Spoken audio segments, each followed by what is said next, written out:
এবার তিপ্রামথার সভ্যপদ সংগ্রহ অভিযান শুরু হয়েছে। চুরিলাম ব্লকের 10টি ভিলেজের বাড়ি বাড়ি গিয়ে সভ্যপদ সংগ্রহ করছেন দলীয় নেতারা।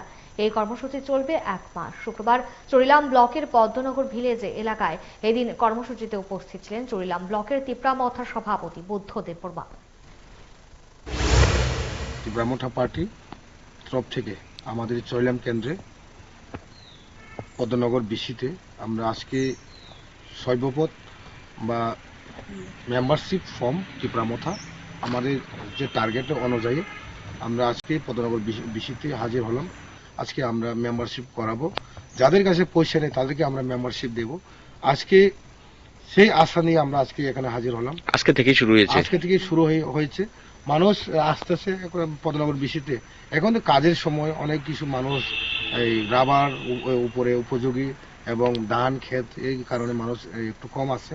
কালকা এই আমতলি বিসিতে হবে।